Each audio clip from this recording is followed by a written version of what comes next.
Origin पे 1 coulomb charge रखा गया है, फिर 1 मीटर पे 1 कूलम चार्ज है, 2 मीटर पे 8 कूलम, 3 मीटर पे 27 कूलम एंड इसी तरह से 4 मीटर पे 64 कूलम सिमिलरली एंड 10 मीटर पे 1000 coulomb. Then find the net force on 1 coulomb charge which is kept on origin. लिखिए सबके द्वारा फोर्स लिखिए Q1 Q2 Q3 के सबको ऐड कर दीजिए। Q1 के द्वारा Q2 के द्वारा ये Q1 Q2 Q3 Q4 Q5 ऐसे करके Q8 के सबके द्वारा फोर्स लिखिए, उसको नेट फोर्स एक मिनट ऐड कर दीजिए। ठीक है, तो आइए इसको हम लोग उसी तरह करते हैं। देखिए तो लिखते हैं F नेट इक्वल टू, पहले ये 1 कूलम के द्वारा लिखते हैं, 1 कूलम के द्वारा चार्ज कितना हो जाएगा K Q1 Q2 upon R square, R is the resistance between two charges, तो 1 स्क्वायर प्लस ये Q2, तो Q1 Q2 upon distance between them 2 metre square. Similarly फिर K Q1 Q2 upon distance between them, ऐसे ही add करते करते हम यहाँ तक लास्ट दिख रहे हैं। देखिए K Q1 Q2 upon R square, R is the 10 metre.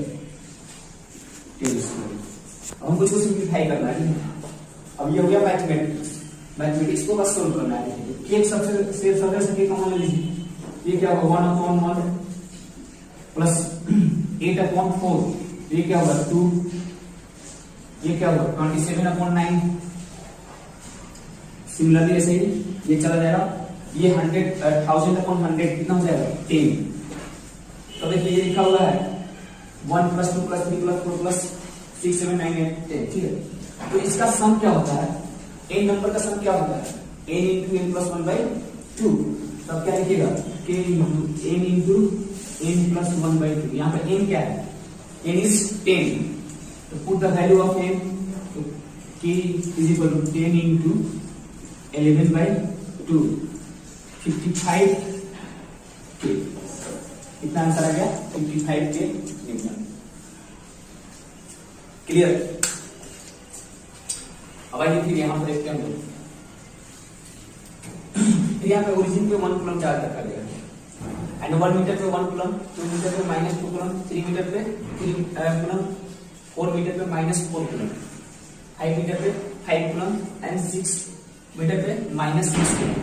Clear. तो find the random question, find the net force acting on 1 coulomb charge which is kept on origin by all other charges। ऐसे ही force रखा गया, sorry charge रखा गया up to infinite. ठीक है, तो फिर वही सिमिलरली सेम काम करेंगे। हम क्या करेंगे F net equal to K Q1 Q2 upon R square, K Q1 Q2 upon R square plus K Q1 Q2 is -2 upon R square। Next K Q1 Q2 upon R square। Clear. अब यहां से देखिए आप इसको K common लेते हैं तो क्या हो जाएगा 1 minus 1/2 plus 1/3 plus sorry minus 1/4 एक टर्म और यहाँ पे ऐड करते हैं हम K Q1 Q2 upon R square, फिर ये K Q1 Q2 upon R square, ये कर देंगे -1/4 प्लस 1/5 फिर -1/6, ऐसे इनफिनिट चला जाएगा। ठीक है, तो अब ये टर्म बन रहा है, एक सीरीज बन रहा है, तो इसको आपको सोल्व करना है। देखिए इसको सोल्व करने के लिए थोड़ा सा आपको मैथ आना चाहिए। एक एक्सपांशन मैं बता रहा हूँ, ये इसमें आपको यूज में आएगा, इसमें इसका बाद में यूज करेंगे हम। देखिए ln 1 प्लस x, ठीक है, ln 1 प्लस x, तो इसका एक्सपांशन लिखना है आपको। तो ln 1 प्लस x का एक्सपांशन क्या होता है, देखिए बोर्ड पर समझा रहा हूँ, x minus x square by 2 plus x cube by 3 minus x4/4 plus x5/5, ऐसे ही बढ़ते चला जाता है। ठीक है, क्लियर। तो अब देखिए यहाँ पे हम put the put x equal to 1, आप पुट क्या कीजिए x इक्वल टू 1, तो बताइए वैल्यू क्या होगी, वैल्यू पुट कीजिए और बताइए क्या होगी। देखो तो ये क्या हो जाएगा ln 1 प्लस 1, और ये क्या हो जाएगा बताओ 1 minus 1/2 plus 1/3 minus 1/4 plus 1/5 minus 1/6 plus 1/, ऐसे आएगा वैल्यू, ठीक है ना। तो ये क्या हो गया अपना ln 2, तो ln 2 इक्वल टू ये आ गया। देखिए अपना सीरीज जो बना हुआ है, देखो ये अपना सीरीज को आप कंपेयर कीजिए, इस सीरीज से इस सीरीज को आप कंपेयर कीजिए, इस सीरीज से आप इस सीरीज को कंपेयर कीजिए, सेम सीरीज है। तो इसके बदले में हम क्या ले सकते हैं, इसके जगह पे हम क्या ले सकते हैं ln 2, तो अपना f नेट कितना आ गया, f net is equal to k into, clear है, इसको डाउट। चलिए कुछ और अच्छे क्वेश्चन करते हैं, इसको आप कॉपी कर लीजिए।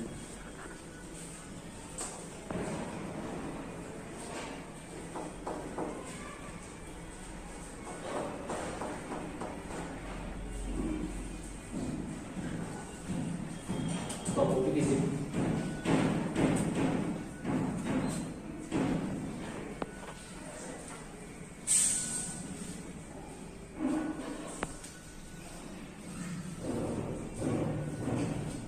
चलिए मैं एक और क्वेश्चन लिख रहा हूं।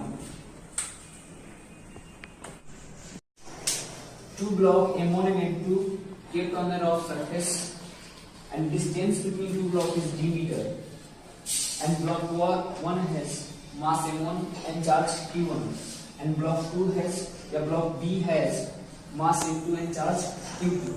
Then find the find the maximum value of Q2 so that block is at rest. Clear. तो इस ब्लॉक पे इलेक्ट्रोस्टैटिक फोर्स लग रहा है, कितना लग रहा है, इस पे लग रहा है इलेक्ट्रोस्टैटिक फोर्स, और जिसका ये चलना जब स्टार्ट करेगा तो फ्रिक्शन रहेगा उसके, तो electrostatic force maximum value of Q2 बोला गया है, तो वो क्या होना चाहिए, less than equal to friction होना चाहिए। तो इलेक्ट्रोस्टैटिक फोर्स क्या हो जाएगा बताइए, K Q1 Q2 upon R² is less than equal to mu M2G। अब इसका मैक्सिमम वैल्यू क्या हो सकता है, मैक्सिमम वैल्यू इक्वल हो सकता है, यहाँ इक्वल इसके इक्वल हो सकता है, इसका मैक्सिमम वैल्यू क्या हो सकता है, इससे इक्वल हो सकता है। Q2 इक्वल टू क्या आ जाएगा यहाँ से mu M2G into d² upon K Q1। Clear, any doubt? On a point charge Q which is kept on the center of semicircular ring, देखते हैं कि ये semicircular ring है, इसके सेंटर पे, इसके सेंटर को पॉइंट चार्ज Q रखा गया है, और यहाँ सेमीसर्कुलर रिंग पे जो है lambda coulomb per metre linear charge constitute किया गया है लैम्डा कूलम पर मीटर। तो इसके कारण सेमीसर्कुलर रिंग के कारण point charge centre point charge Q पे क्या फोर्स होगा, कितना फोर्स एक्सर्ट होगा, वो आपको निकालना है। ठीक है, इससे पहले हमने बात किया था property of Coulomb's law. Coulomb's law में क्या क्या प्रॉपर्टी है, सबसे पहले हमने देखा था कि they are equal in magnitude and opposite in direction and act on the two different body, so they are also known as x and reaction pair. Clear? Next हम बात करते हैं कि the direction of Coulomb's law is always along the two charges, so they can known as central force। दो charge के कारण जो force होता है वो तीसरे और चौथे चार्ज में आने में कोई इफेक्ट नहीं पड़ता है। The force between two charges is independent of presence and absence of other charges। Clear? ये सब बातें हम कर सकते हैं। उसके बाद हम लोग बहुत सारे क्वेश्चन ले लिए है कि हम लोग फोर्स निकालने जा रहे हैं। Force is semicircular ring on a point charge Q kept on the centre of ring. Clear? तो ये देखते हैं, ये जो चार्ज है वो लीनियरली डिस्ट्रीब्यूटेड है इस रिंग पे, तो हमको यहाँ पे फोर्स निकालना है। तो हम इलेक्ट्रोस्टैटिक फोर्स को पढ़े हैं, उसका फॉर्मूला हम 2 पॉइंट चार्ज के लिए ही एप्लीकेबल है। तो सबसे पहले हमको यहाँ पे सोचना होगा कि इलेक्ट्रोस्टैटिक फोर्स जो है वो कैसे अप्लाई करें। तो देखिए मान लेते हैं कि हम ये छोटे से पार्ट के लिए, ये छोटे से पार्ट के कारण जो यहाँ पे फोर्स होगा उसको हम निकाल लेंगे और छोटे छोटे पॉइंट मानकर सबको एड अप कर देंगे तो अपना काम हो जाएगा। तो रिंग को ब्रेक करने का एक स्टैंडर्ड तरीका होता है, एक स्टैंडर्ड प्रोसेस होता है, उसको हम डिस्कस करते हैं। जैसे मान लीजिए यहाँ से आप थीटा पर जाकर डी थीटा का एक छोटा सा एलिमेंट लेते हैं, डी थीटा का एक छोटा सा एलिमेंट लेते हैं जिसका लेंथ क्या होगा, ये लेंथ होगा r इंटू डी थीटा। अब इस length r D theta length में जो चार्ज होगा वो चार्ज क्या होगा, dq चार्ज। तो इसको हम पॉइंट चार्ज मान सकते हैं। और इस तरह से छोटे छोटे पॉइंट चार्ज, सारे पॉइंट चार्ज से ये रिंग बना हुआ है। तो अब इस पॉइंट चार्ज को हम सारे फोर्स को ऐड कर देंगे तो हमको net force on this charge मिल जाएगा। तो आइए हम देखते हैं इसको। तो इस dq को क्या लिख सकते हैं हम, लैम्डा इनटू ये लेंथ क्या है, r d थीटा।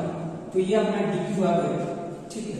तो इस dq के कारण यहाँ पर फोर्स कितना होगा, मान लीजिए ये dq फोर्स है, सॉरी dq चार्ज है, इसके कारण ये q पे फोर्स लग रहा है या df लग रहा है, ये जो फोर्स लग रहा है df लग रहा है। और ये जो डिस्टेंस है अपना r है, तो यहाँ से ये थीटा पे है, तो ये वाला एंगल कितना हो जाएगा, थीटा हो जाएगा। तो देखिए ऑन चेंजिंग, मान लीजिए ये एलिमेंट हम यहाँ पे लिए हैं, अब ये एलिमेंट मान लीजिए यहाँ पे लेंगे, फोर्स का डायरेक्शन क्या हो जाएगा, फोर्स का डायरेक्शन कहीं यहाँ हो जाएगा, अभी डायरेक्शन ये। तो on changing the element we found that direction of force will also changes. तो इससे हम क्या करेंगे कि ये फोर्स है, force is a vector quantity, तो इसको हम तोड़ कर जोड़ते हैं। तोड़ कर जोड़ने का मतलब होता है इसको हम पहले टू पार्ट में ब्रेक कर लेंगे। इस df को मान लेते हैं ये क्या हो गया, df sin थीटा, और ये हो गया df cos थीटा। इसको हम बोल सकते हैं एक वर्टिकल, इसको बोल सकते हैं एक हॉरिजॉन्टल, ठीक है, एक वर्टिकल एंड एक हॉरिजॉन्टल। अब हम यहाँ से एक नेट फोर्स लिख सकते हैं, एफ नेट लिख सकते हैं, रूट अंडर एफ हॉरिजॉन्टल का स्क्वायर प्लस एफ वर्टिकल का स्क्वायर। तब हमको एफ हॉरिजॉन्टल और एफ वर्टिकल फाइंड करना है। अगर ये दोनों फाइंड कर लेंगे तो इजीली हम लिखेंगे एक नेट क्या होगा, net force on this charge by semi circular ring क्या होगा, तो हम आसानी से लिख सकते हैं। तो आइए देखते हैं हम लोग। सबसे पहले क्या करते हैं, एफ हॉरिजॉन्टल निकालते हैं, एफ हॉरिजॉन्टल निकालते हैं df cos थीटा। इस df का वैल्यू क्या होगा बताइए, इस df का वैल्यू क्या होगा, k q dq upon r square, ये अपना गया df, ठीक है। तो ये df वैल्यू आ गया, इसको हम आपको दिया, this df value is k q dq upon r square. अब dq का वैल्यू यहां से देखिए, dq का वैल्यू क्या रखा होगा आपने यहाँ पे, r lambda r d theta. तो आपको मुझे यहाँ पे k q lambda r d theta upon r square cos theta into cos theta, ठीक, इनटू cos थीटा। तो अब इसको आप इंटीग्रेट करेंगे, अब इसको आप इंटीग्रेट करेंगे,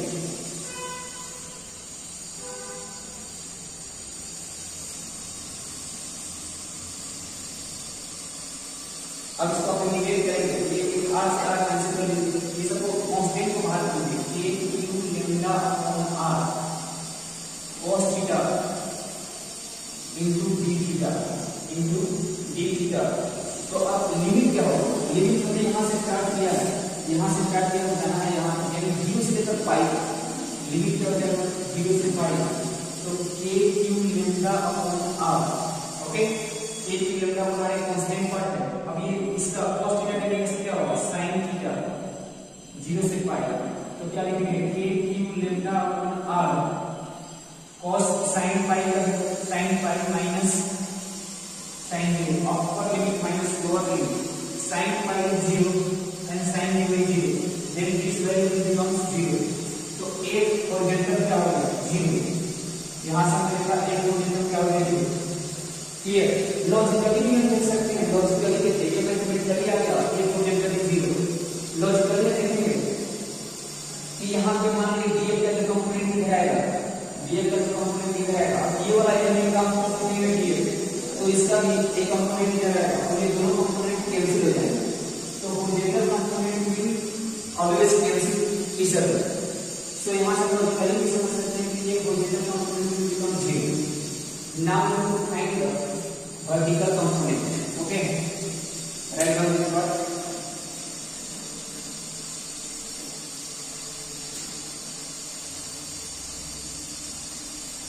तो यहाँ पे हमने देखा कि हॉरिजॉन्टल कंपोनेंट जो है वो 0 आता है। अब we have to calculate the vertical component. We have to calculate vertical component. तो एक vertical component dx sin theta and the value of x is here aq dq upon r square sin theta, then aq r upon r square sin theta d theta। Limit कीजिए फिर 0 से पाई, तो r से r cancel हो जाएगा, aq upon r sin theta का integration क्या होता है cos theta minus cos theta. तो माइनस हम यहाँ पे बाहर रखते हैं, ठीक है, cos थीटा। अब लिमिट पुट करना है आपको 0 से पाई, तो kq by r minus cos pi minus cos 0 degree. तो ये वैल्यू से cos पाई क्या होता है -1 होता है और cos 0 1, तो -1 दिस बिकम्स -2। तो kq r minus of -2 this will become 2, meaning 2kq upon r, 2kq upon r। lambda is missing, I think here we are missing lambda, here we are missing lambda part is there, then put the value of lambda kq lambda upon r, then 2kq lambda upon r, then एक vertical will become 2kq lambda upon r, then net equal to 2kq lambda upon r, and this so net force of the central charges, net force on the central charges, I think this central charge, this downward direction, 2kq lambda upon r,